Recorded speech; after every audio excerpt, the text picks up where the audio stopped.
Hello friends, welcome back to my channel. जैसे कि आपको पता है कि मैं आपके लिए अक्सर हॉरर स्टोरी लेके आती हूँ, तो आज भी मेरे पास ऐसी ही एक हॉरर स्टोरी है जिसे मैं पढ़ने वाली हूँ। तो आप मुझे बताना कि आपको कैसी लगी। आप लोग यार कमेंट करके बताते नहीं हो कि आपको स्टोरी अच्छी लगी या ठीक ठाक लगी। आप कमेंट करके बताया करो ना मुझे, ठीक है। अब आगे से आप कमेंट करके बताना मुझे, और मेरे चैनल को लाइक सब्सक्राइब कर दो अगर आप नए हो तो, और अगर पुराने हो तो मेरी वीडियो को लाइक कर देना, ठीक है। तो अब हम स्टोरी शुरू करते हैं बिना टाइम ख़राब किए हुए, ठीक है। तो क्योंकि वैसे भी आजकल मुझे टाइम नहीं मिल पा रहा है, एक्चुअली मेरे बच्चों के ना एग्ज़ाम शुरू होने वाले हैं, तो थोड़ा टाइम नहीं मिल पाता है। तो कोई नहीं, जैसे भी होगा जब मुझे टाइम मिलेगा मैं आपके लिए वीडियो लाती रहूँगी, ठीक है। तो आप लेकिन आप सपोर्ट करो यार, आप कमेंट करके बताओ मुझे, ठीक है, कि आपको कैसी लगती है स्टोरीज़ मेरी, ठीक है। और आप मेरे चैनल पे जाएंगे तो आपको मेरी शॉर्ट्स वीडियोस कैसी लगती हैं, ठीक है, वो भी आप मुझे बताना। चलो हम स्टोरी शुरू करते हैं। वह रात थी अमावस की रात, यह सोचकर तुम्हारे रोंगटे खड़े हो जाएंगे कि कहानी पढ़ते वक्त पीछे मत देखना, वरना खतरनाक हो सकता है। तो ज़्यादातर स्टोरीज़ में यही होता है कि पीछे मुड़ के नहीं देखना होता है। चलो आगे पढ़ते हैं। पीछे भूत भी हो सकता है, ओके। सोच लो, देखना मत, देखोगे तो रह जाओगे। मत देखो मत देखो मत देखो, चुपचाप कहानी पढ़ते रहो। देखो, कहा था ना मैंने, मत देख लेना, ना कुछ भी तो नहीं था, ओके। चलो आगे देखते हैं स्टोरी में क्या है। मगर डरे ना, इसी तरह के भय को ही तो डर कहते हैं। अक्सर लोग कहते हैं मुझे डर नहीं लगता, बट डर सबको लगता है। किसी को कम लगता है, किसी को ज़्यादा लगता है, लगता सबको है। चलो जी आगे पढ़ते हैं। डर एक ऐसी चीज़ बनाई है भगवान ने कि पूछो मत। बस हम लोग डर डर के जीते रह जाते हैं। जाने कब यह डर ख़त्म होगा, शायद मरने के बाद, क्योंकि मरने के बाद तो सारे डर ख़त्म, खल्लास हो जाते हैं। चलो देखते हैं आगे स्टोरी में क्या है। देखो ये सब बकवास है, बहुत हो गई है डर की बातें, कहानी पढ़ो। चलो, डर तो अभी लगेगा जब कहानी पढ़ोगे। तो एक दोस्त दूसरे दोस्त से कह रहा है कि डर तुम्हें अब लगेगा जब मैं कहानी पढ़ना शुरू करूँगा। तो चलो स्टोरी शुरू करते हैं। एक समय की बात है, अकालगढ़ में कभी भी अकाल नहीं पड़ा था।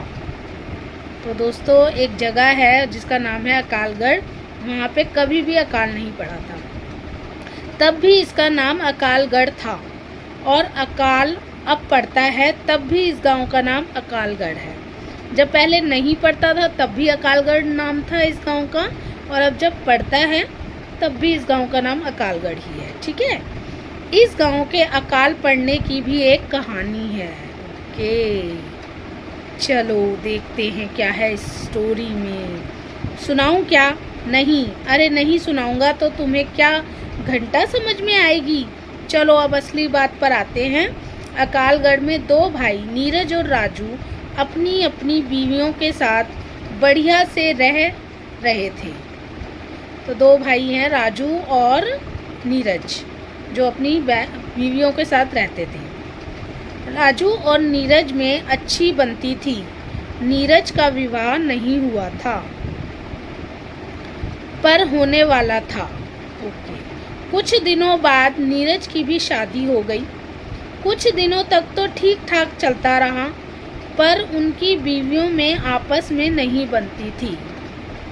अच्छा, भाइयों में तो अच्छी बनती थी बट उनकी बीवियों में नहीं बनती थी। तो उन्होंने अलग अलग रहने का फैसला किया। दोनों अलग अलग रहने लगे। राजू अलग होने पर बहुत कामचोर हो गया था। तो दोनों ने फैसला किया कि भाई बीवियों में लड़ाई होती है तो चलो हम अलग हो जाते हैं, और वो दोनों अलग हो गए और अलग अलग रहने लगे। लेकिन जो राजू था वो कामचोर हो गया था। पहले वह भाई नीरज के साथ थोड़ा बहुत काम काज कर लिया करता था। वह दिन और कामचोर होता गया, मतलब वो दिन पे दिन और कामचोर होता चला गया। उसकी आर्थिक स्थिति खराब हो गई और नीरज अपना काम काज सही करता रहा। उसने अपनी मेहनत से काफ़ी अनाज खेत से उगाया। यह सब देखकर उसका भाई राजू बहुत जलता था। तो भाई अब वो मेहनत करता था तो उसका अच्छा चल रहा था सब, वो अपना खेती करता था, उसने बहुत सारा अनाज उगा लिया था। अब जो कामचोर है, जो कुछ करेगा ही नहीं, तो उसका कहाँ से कुछ अच्छा होगा। पर नीरज अपनी तरफ से सही था। एक दिन राजू और उसकी पत्नी ने मिलकर नीरज की पत्नी को रात में मार दिया। Oh shit. नीरज किसी काम से बाहर गया हुआ था। देखो दोस्तों, ऐसे ही होता है, ये आजकल रियल लाइफ में भी यही चल रहा है। दोस्तों, वह रात अमावस्या की रात थी। चांद अपनी पूरी रोशनी पर था, तारे टिमटिमा रहे थे, रात बिल्कुल शांत थी। उन दोनों ने उसके घर कूदकर पहले सारा अनाज चुरा लिया। जब नीरज की पत्नी को पता चला कि उसके अनाज की चोरी हो गई है, तब उसने उठकर देखा तो राजू और उसकी बीवी अनाज चुराने में लगे हुए थे। तो बेसिकली क्या था कि नीरज की बीवी ने उन लोगों को अनाज चुराते हुए देख लिया था। चलिए आगे बढ़ते हैं। तब नीरज की बीवी ने कहा कि आप यह क्या कर रहे हो, अपने ही घर में चोरी। यह सुनकर राजू और उसकी बीवी ने सोचा कि अगर इसने गांव वालों को बता दिया तो वह लोग हमें गांव से निकाल देंगे। इस डर के मारे उन्होंने उसकी पत्नी को मार डाला। देखो कितना स्वार्थी है इंसान। और दूर जंगल में गाड़ के आ गए। सुबह जब नीरज घर पहुंचा तो देखा कि उसका अनाज नहीं है, थोड़ा बहुत बचा था, वह बिखरा पड़ा था। ठीक है, तो नीरज जब अपने घर आया तो उसने देखा कि उसका अनाज गायब है और थोड़ा बहुत जो अनाज बचा था वो इधर उधर बिखरा पड़ा था। ठीक है, तो अब आगे देखते हैं क्या है स्टोरी में। जब उसने अपनी पत्नी को आवाज़ लगाई पर कोई जवाब नहीं आया। उसने अपनी बीवी को बुलाया बट उसकी पत्नी ने कोई आवाज़ नहीं दी। उसने सारे घर को छान डाला पर वो कहीं नहीं मिली। फिर उसने अपनी भाभी से पूछा कि मेरी बीवी कहाँ गई। देखो, तो उसने हड़बड़ा के बोला, मुझे नहीं पता, कल शाम तक तो घर पर ही थी। कितना झूठ बोल रही है देखो उसकी बीवी।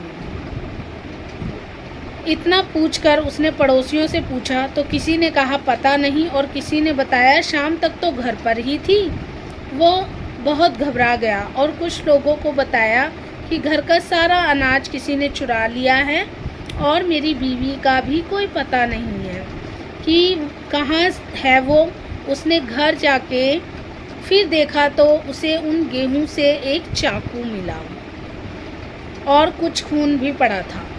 उसे सब कुछ समझ में आ गया कि किसी ने मार के सारा अनाज चुरा लिया है। तो जो नीरज था वो चाकू और खून देख के उसको इतना तो समझ आ गया था कि भाई यहाँ कुछ हुआ है और मेरी बीवी गायब है। तो उसे लगने लगा कि भाई उसको किसी ने मार के और सारा अनाज चुरा के ले गया है। तब उसने अपनी छत पर जाकर देखा तो उसे कुछ अनाज भी गिरा मिला। तो उसे अपने भाई राजू पर शक हुआ। पर नीरज वैसे भी अपने भाई राजू की बहुत इज्जत करता था, इसलिए उसने कुछ कहा नहीं। तब एक दिन राजू ने कहा कि तू अकेला मत रह, हमारे साथ ही आ जा, हम साथ ही रहेंगे। वह राजू को मना तो नहीं कर सकता, इसलिए वह उसके साथ मन मार के रहने लगा। तो वो दोनों भाई फिर से साथ में रहने लगे। अब उसके पास बेचारे के पास कोई चारा ही नहीं था ना। गांव के कुछ लोग उसकी बीवी को गंदी औरत कहने लगे और कहते थे कि सारा अनाज लेकर भाग गई, बेचारा नीरज अकेला रह गया, चुड़ैल कहीं की। ये सब बातें उसे सुनने को मिल रही थी। वह बेचारा क्या करता, अपने भाई को कुछ नहीं कह सकता था। एक दिन की बात है, गांव के कुछ लोग जंगल से लकड़ी लेने गए थे। तो वह लकड़ी काट ही रहे थे तब उन्हें किसी स्त्री के रोने की आवाज़ सुनाई दी। तो उन्होंने कहा कि इस जंगल में कौन रो रहा है, कहीं कोई रास्ता तो नहीं भटक गया। तो वह लोग जिधर से आवाज़ आ रही थी उसी तरफ चल दिए। कुछ दूर चलकर उन्होंने देखा कि एक औरत एक पेड़ के नीचे बैठकर रो रही है। जब तक वो उसके पास पहुंचते वह गायब हो गई। चलिए देखते हैं आगे क्या है। उन लोगों ने जब इस तरह का दृश्य देखा तो वो घबरा गए, उनके तो पसीने छूटने लगे। तब एक आवाज़ आई कि अब तुम लोग कभी भी इस जंगल से लकड़ी नहीं काटोगे, और जो भी यहाँ लकड़ी काटने आएगा वो जिंदा वापस नहीं जाएगा। और तुम लोग मुझे चुड़ैल कहते हो ना, तो मैं चुड़ैल सही। आज से तुम्हारे गांव में कभी पानी नहीं बरसेगा। तुम लोग भूखे मरोगे, यहाँ सिर्फ अकाल पड़ेगा, और अमावस की रात एक लाश तुम्हारे गांव में ज़रूर मिलेगी। जाओ तुम सब गांव वालों को जाकर बता दो, आज से 3 दिन बाद अमावस्या है। देखो वो जो उसकी बीवी थी उसने उनको श्राप दे दिया गांव वालों को, और बोला गांव में जाके सबको बता दो। एक आदमी की मौत ज़रूरी है, जिसने भी मुझे मारा है वो बचेगा नहीं। मेरा अनाज खाकर के मुझे चुड़ैल कहते हो गांव वालों, मैं तुम्हें छोड़ूंगी नहीं। आज मैंने तुम्हें बख्श दिया, जाओ जाओ जाओ, चले जाओ मेरे जंगल से, मुझे अकेला छोड़ दो, जाओ मुझे तैयारी करने दो, जाओ। फिर से रोने लगी वो। डर गए सब लोग। सब क्या था, स्त्री रोने का कारण क्या था। सब लोग मतलब आपस में बात करने लगे कि भाई क्या हो गया, ये क्यों रो रही है, ऐसा क्यों बोल रही है। किसी को कुछ समझ ही नहीं आ रहा था कि वो कौन है। तो चलो आगे देखते हैं। एक आदमी बोला, अरे वह कह रही तो है कि मेरा अनाज चुरा लिया और मुझे मार दिया, इसका मतलब यह नीरज की बीवी थी। तभी उसमें से एक आदमी बोला कि ये नीरज की बीवी ही हो सकती है, क्योंकि वो कह रही है कि मेरा अनाज चुरा के मुझे मार दिया और वह चुड़ैल बन गई। तभी एकदम एक भयानक चेहरा उनके सामने आया। कुछ लोग अभी तक गए नहीं, जाओ यहाँ से वरना मैं तुम्हें भी मार दूंगी। उनके तो होश उड़ गए। भागो भागो चुड़ैल चुड़ैल, ऐसा कहते हुए वह गांव पहुँचे। सारे के सारे ऐसे हाँफ रहे थे। जिंदगी में इतना कभी नहीं भागे होंगे। गांव वाले ने इस तरह उन्हें भागते हुए देखा तो कहने लगे, क्या हुआ चुड़ैल चुड़ैल बके जा रहे हो, आगे भी कुछ बोलो। अरे तुम्हें बोलने की पड़ी है, हमारी जान पर बनी है। अरे पर क्या हुआ, तुम लोग इस तरह क्यों हाँफ रहे हो, बताते हैं। वो डर डर के बोलने लगे कि अभी बताते हैं, पहले सांस तो लेने दो। तब उन्होंने गांव वालों को बताया कि नीरज की बीवी चुड़ैल बन गई है और उसने हमसे कहा है कि मेरा अनाज किसी ने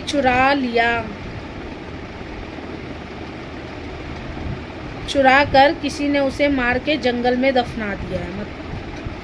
और वह कह रही थी कि अब तुम्हारे गांव में कभी पानी नहीं बरसेगा और हर अमावस्या को एक आदमी की मृत्यु होगी। जब तक उसकी आत्मा को शांति नहीं मिल जाएगी तब तक यूं ही वो लोगों को मारती रहेगी। एक आदमी ने पूछा, पर नीरज की बीवी को मारा किसने? कुछ लोगों ने कहा, पता नहीं, कोई तो है इस गांव में जिसने ये पाप किया है कि एक हिंदू औरत को दफना दिया, पर जिसने भी ये काम किया उसकी वजह से सारा गांव मुसीबत में पड़ गया है। यह बात सुनकर राजू भी वहां पहुंच गया और सब बातें सुनकर उसके होश उड़ गए और वह घबरा सा गया और कहने लगा, वो चुड़ैल कोई और होगी, वह चुड़ैल नहीं बन सकती, वह तो अनाज लेकर भाग गई है। कुछ गांव वालों ने कहा, वो तो अमावस्या को ही पता चलेगा कि किसने उसकी हत्या की थी। चलो अपने घर जाओ सब लोग, जो होगा देखा जाएगा। राजू के चेहरे पे तो 12 बज गए। अब उसने गलती की थी तो उसको तो पता ही है कि उसने मारा है उसे, तो वो घबरा गया और वह भागता हुआ अपनी बीवी के पास पहुंचा और बोला कि हम लोग अब नहीं बचेंगे। आज से 3 दिन बाद अमावस्या है को वो चुड़ैल हमें मार डालेगी। वो बोली, तुम पागल तो नहीं हो गए हो? तुम्हारी तबीयत तो सही है, क्या हो गया है? चुड़ैल हमें मार डालेगी? कौन चुड़ैल? अरे वही नीरज की बीवी, जिसको हमने मार कर जंगल में दफना दिया था।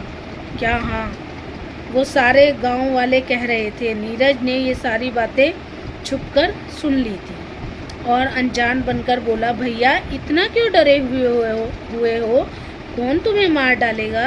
राजू, अरे नहीं, वो तो मैं तुम्हारी भाभी को उस चुड़ैल के बारे में बता रहा था। फिर यह सुनकर नीरज चला गया, पर राजू की रातों की नींद खराब हो गई। वह बहुत डरा हुआ था। वह सपने में भी उस चुड़ैल को देखकर डर जाता था और उसकी पत्नी बहुत परेशान थी। उसकी पत्नी सोचती थी कि पहले वो मुझे मारेगी और वो सोचती थी कि पहले वो मुझे मारेगी और वो दोनों ही डरे हुए थे। उन्हें समझ में नहीं आ रहा था कि क्या करें। 2 दिन ऐसे ही निकल गए। तीसरे दिन अमावस्या थी। सारा गांव डरा हुआ था। सब लोग यही बात कर रहे थे, पता नहीं आज किसकी मौत है। शाम होते ही सब लोग दरवाज़ा बंद करके सो गए। रात के 12 बज गए थे। सारा गांव जाग रहा था। नीरज तो बेफिक्र होके बाहर ही सो रहा था। गांव वालों को तो उस मनहूस घड़ी का इंतजार था। सारे गांव वाले डरे हुए थे। कुत्ते भौंक रहे थे। पता नहीं कौन सी कयामत आने वाली है। अचानक किसी स्त्री की रोने की आवाज़ सुनाई दी। सारे लोग डर गए। वो समझ गए कि वो आ चुकी है। नीरज ने देखा कि औरत रोते हुए उसकी ओर आ रही है। बाल बिखरे हुए, चेहरे पर चांदनी रात में उसकी आंखें चमक रही थी।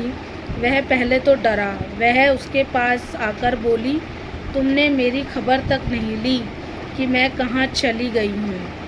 तुम भी इन गांव वालों की बातों में आ गए। तुम्हें पता है जब तुम उस दिन बाहर गए थे, उस दिन इन लोगों ने मुझे मारकर सारा अनाज चुरा लिया था। हाँ, मैं जानता था कि कुछ तो ज़रूर हुआ है, पर तुम इस हालत में मैंने कभी सोच भी नहीं सकता और तुम मेरे भाई को मारने के लिए यहाँ आई हो। जाओ, लौट जाओ। भगवान ने चाहा तो सब ठीक हो जाएगा। मैं भगवान से प्रार्थना करूँगा। वो चिल्लाई, नहीं, तुम्हें तो मेरे साथ होना चाहिए था।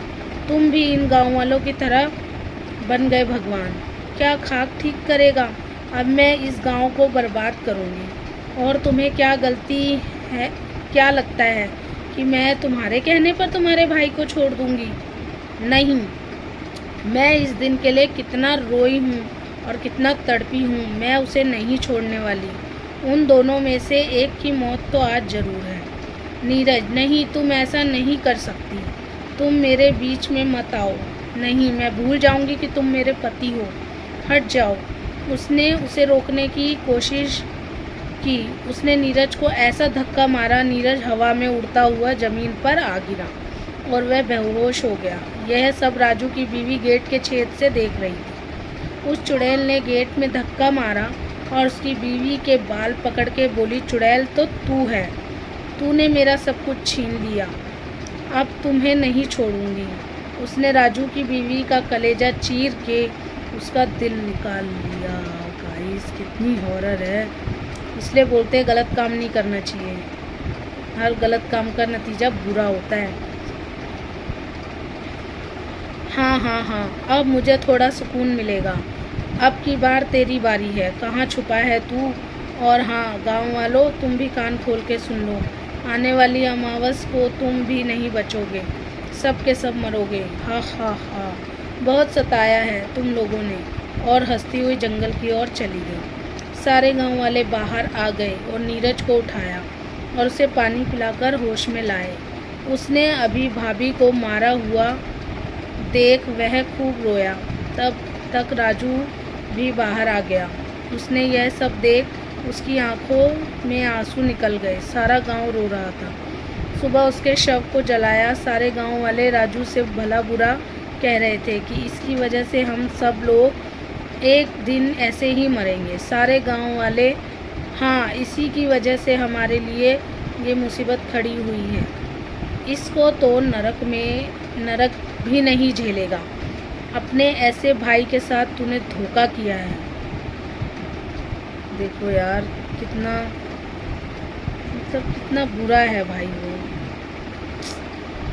क्या कर सकते हैं यार। चलो आगे पढ़ते हैं, देखते हैं आगे स्टोरी में क्या है। लग रहा है ये स्टोरी तो बहुत बड़ी है। चलो कोई नहीं, देखते हैं। तब विराट ने कहा,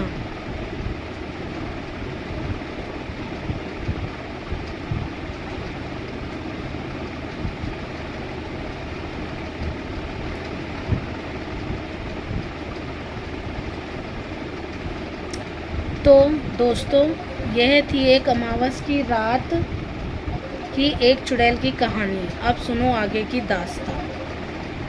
तो गाइस, अब हम क्या करते हैं कि ये स्टोरी है लंबी, तो हम इसको 2 पार्ट में बनाएंगे, ठीक है। तो अभी हमने इस स्टोरी में देखा कि 2 भाई थे जो साथ में रहते थे। एक शादीशुदा था, एक की शादी होने वाली थी। तो दोनों की शादी हो गई, दोनों की बीवियों में नहीं बनती थी, तो दोनों अलग हो गए। एक भाई ने खूब मेहनत की, खूब मेहनत से अनाज उगाया, उसने खेती की बहुत अच्छे से, ठीक है। तो वो जो देख के है दूसरा भाई और उसकी बीवी उनसे जलने लगे। अब क्या हुआ, तो उन्होंने एक दिन क्या सोचा कि हम इसका सारा अनाज चुरा लेते हैं। अब उन्होंने चुरा लिया और उस जो नीरज की बीवी थी उसने देख लिया तो उसको मार दिया। तो अब हम आगे का जो पार्ट है उसमें देखेंगे कि आगे क्या होगा, ठीक है। तो हम इस स्टोरी को यहीं पे एंड करते हैं, ठीक है। Okay, bye bye guys, bye. मैं इसका पार्ट 2 लेके आऊँगी। आप मुझे बताना कि आपको ये कैसा लगा, कैसी लगी स्टोरी, कमेंट करके ज़रूर बताना। Okay, bye.